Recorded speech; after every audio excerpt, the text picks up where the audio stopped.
structural diversity. If you have so many types of structures in your speaking and in your writing, obviously you are a man of action. Today, 4 structures are being represented in front of you.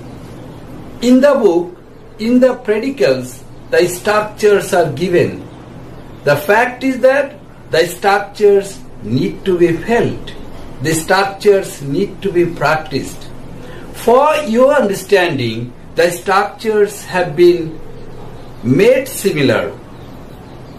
In a book, the structures have been represented in different way, but today same language has been chosen for your understanding.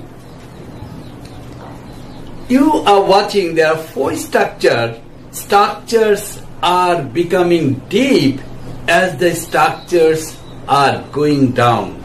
The first structures, if you work hard, you get money. Simple talk. And